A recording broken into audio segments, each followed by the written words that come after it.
Hey, it's Larissa here. I apologize for not having my camera on. I'm not feeling particularly camera ready today. I had a cold for a couple days, so keep you from that. Wanted to talk today about an industry that has changed due to social media. So let's look at retail. Social media has disrupted retail and has created a new way of doing business online. So since Professor Weingrod really delved into the history of a lot of the medias that we talked about this week, I wanted to look at the early history of retail. So, since the dawn of mankind, man has hunted, gathered in order to survive, but man wants more. Retail was born out of man's need to increase his standard of living after he had achieved his basic necessities of food, shelter, and clothing. The early markets were places where people came together to barter with their surplus commodities and obtain other items that they needed. So really, you have enough of what you need to survive. So let's go out and find other products and goods that we can trade in order to supplement our product or food shares.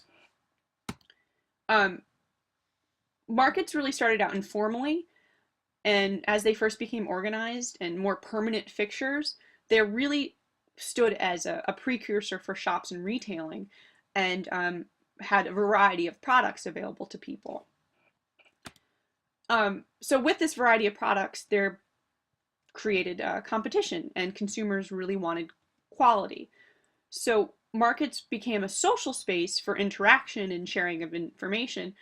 Really, even out of the drive for um, trying to get a deal, trying to get the most for your bartering, or once money came into play, for the coin that you would exchange for a good or food.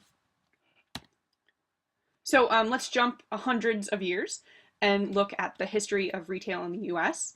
Um, so retail started out early 1900s with organized retail at local corner stores.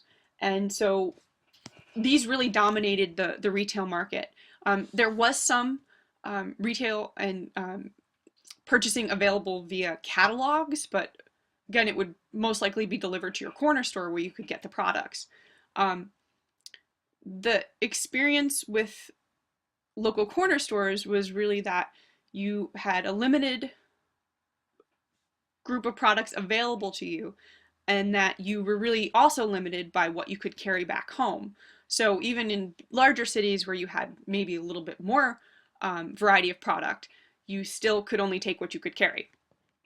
In the 1900s to 1940s, a real self-service model of retail was developing, where you would actually go in and pick your own products rather than relying on a clerk. In the 40s, the automobile was mainstream in the US, so people could go further and carry more. And at the same time, in-home refrigeration allowed people to stock more, and it moved from an idea of I can carry more, I can keep more, so let me go ahead and buy more. Um, it moved from the idea of the local corner stores to general merchants and department stores, stores that could carry lots of products. In the 40s to 70s, 50s to 70s, where we see the real push of suburbia and the open air malls, strip centers, and mass retailers. It was the time of the true mall, and really the heyday of the TV ad. So there were mass market products, and there was a demand for variety because people were aware that these products were available to them. The 70s to the 90s really opened up the opportunity for big box stores. So with the big box stores, there was an explosion of value players and club stores. So places where you could do one-stop shopping, and there were also less expensive private brands available to you. They unfortunately, the what happened with the big box stores is that they did drive a lot of smaller local merchants out of business. So fast forward to where we are today. Past 24 years, we're looking at e-commerce, and what e-commerce is really this Amazon era. Um, with the advent of e-commerce has really shaken up the retail world. There's mass customization, and there's really the ability to have a one-on-one online virtual experience. It's a very convenient, easy way to shop with a lot of variety available to us. So I thought this was kind of cute. What retailers have going on now, a lot of the traditional retails, is they have a clicks and mortar strategy or a bricks and clicks strategy. So they have the physical space and they also have the space that they take up on the internet. So retailers are really leveraging the existing physical assets and the brand by bringing their brand online. And with the online presence, it's really allowing for customers to not only take advantage of the convenience of shopping online, but also have, with these dual presences, having the opportunity to go back to a more personal or sensual pleasure of going shopping and being in store where you can actually look at the products, touch the products, test the products. So before we really delve into social media, I just wanted to take a look at what really draws retailers to internet retail. And this really does translate to social media in terms of the reach that it has. So I think all of these, let's see, 1, 2, 3, 4, 5, 6, 7, 8, these 8 points that I'm gonna discuss really promote the internet aspect of e-commerce and also the social media aspect of e-commerce.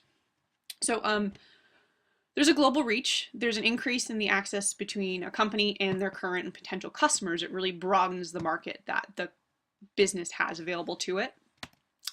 Internet retail offers an ease of access. It's very popular and it's widely used as a form of media exchange. Media information exchange. There's enhanced interactivity and it offers a new level of communication between people and brands. It opens up the communication paths for people and brands to communicate with each other.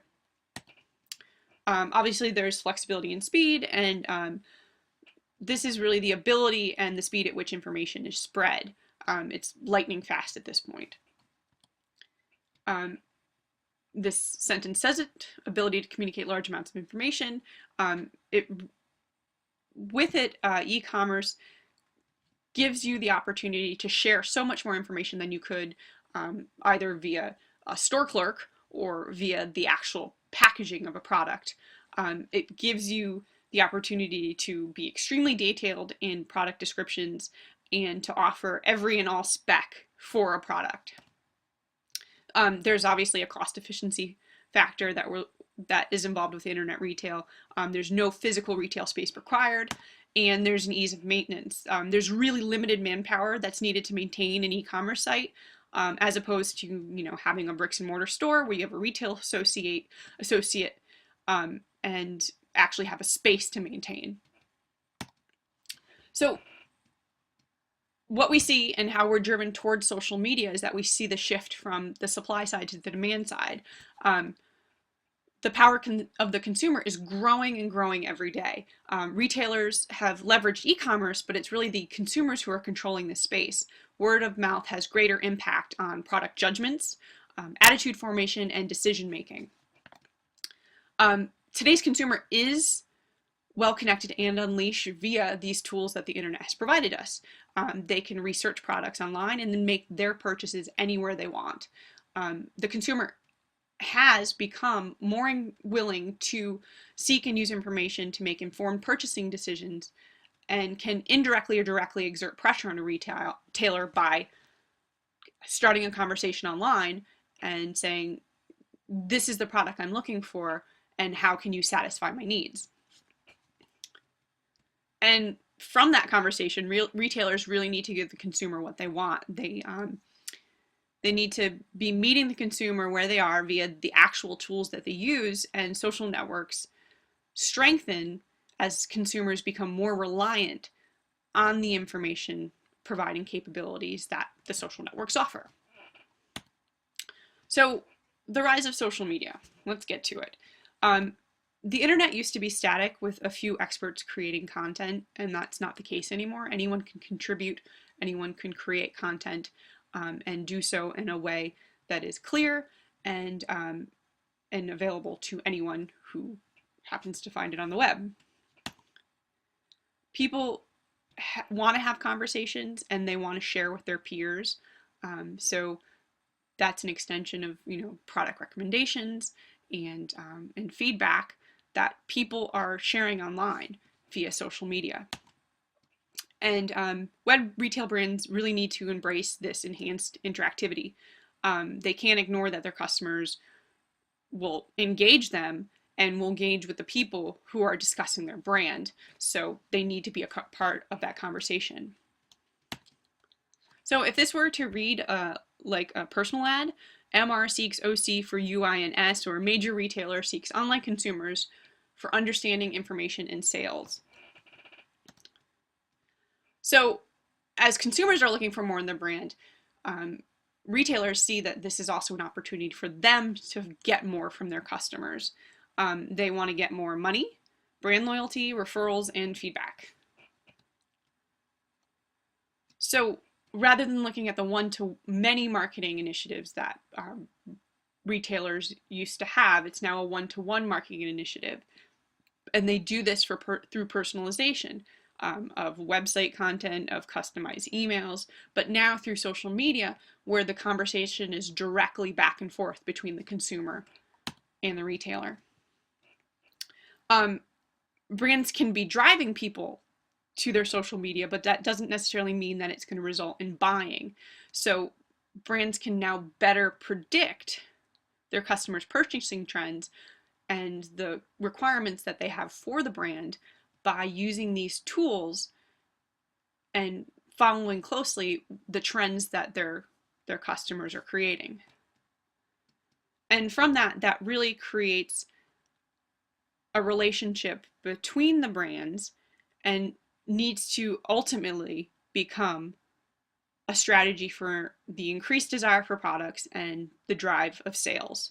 As we see, the most internet savvy and technologically adept companies will dominate the online market, this social media space, by having a deeper understanding of their customers' needs and wants. And it's all a part of being part of the conversation, which is really so different than what we've looked at throughout the history of retail. So I just wanted to look quickly at 3 cases that use social media, and really what social media is for brands and for retailers is a trial and error. There's no clear-cut strategy for engagement. So let's take a look. So in 2011, and I think this was around the time that Facebook became public and wanted to find more ways to make money from its network, so that all of its investors could be happy. So with Facebook Commerce, really Facebook wanted to not so much be the middleman between brands and their products. They wanted to be the resource for the sales of companies' products. So early adopters of this were JCPenney, Nordstrom, and GameStop. Really wanted to look at Facebook as the social shopping destination. People are already having these conversations. Why can't we convince them to make purchases? So many speculators thought that convincing Facebook users to shop via Facebook e-commerce would be simple and easy competition against something like an Amazon or a PayPal.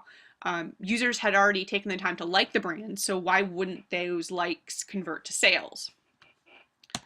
The real truth is there was no incentive. There's no incentive for users to do their shopping via Facebook. There's no discounts. There's no promotions that weren't already available to them via the retailer's website. And also huge, there were security concerns. There was a lack of trust within the Facebook user community. People just didn't think that Facebook was secure enough to make purchases on. So they tried something, it didn't take off, But again, there's no strategy to how to use social media for retailers. Looking at Pinterest. So Pinterest, many brands like IKEA, Diesel, L'Oreal use Pinterest, and what Pinterest really offers is it's a way to promote engagement through the sharing of on a particular focus, like lifestyle related content marketing. Pinterest really thrives on that for brands.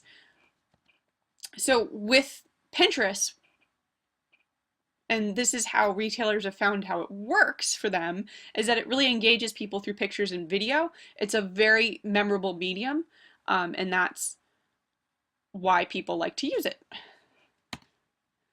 The other thing about Pinterest that retailers find benefit them is that it really offers a lot of good data, insights into who engages their brand, what do people repin, and who are they engaging with. It's a better way to gain insight than any traditional market feedback method like a survey. But what brands need to understand, and how some brands are just not using this space appropriately, is that there's really nothing sadder than an inactive pinner. So if brands are going to use the space, they need to make sure that they are active and organized.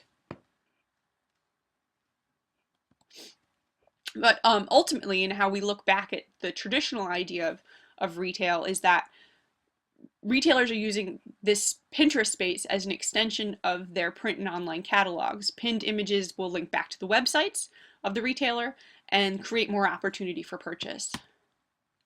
So wanted to look at this study. This is the Tweets in Action Retail Study from 2012.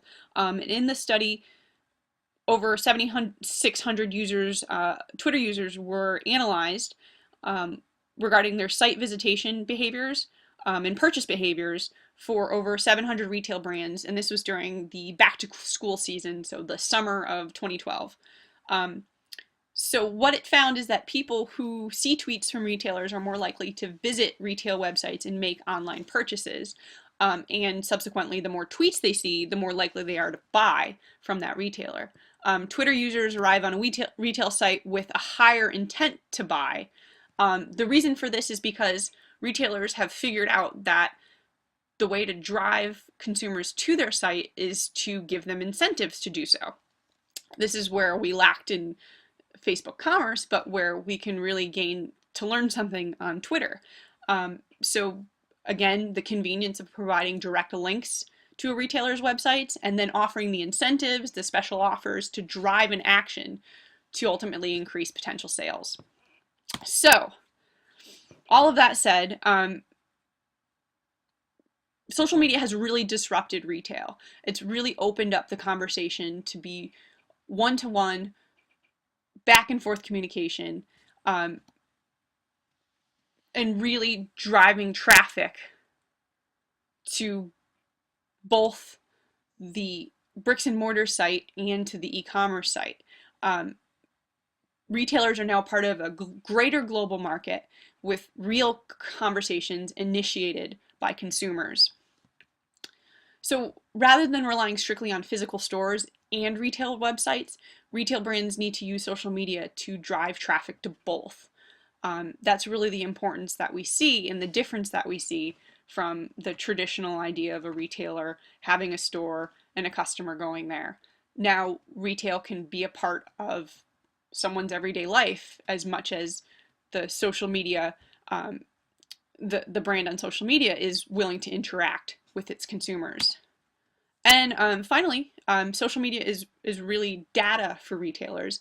It can help and preserve and protect a brand by delivering its voice directly to its customers, but ultimately with the feedback of information of how customers are responding to the brand, how much is actually turning into sales. So that's it.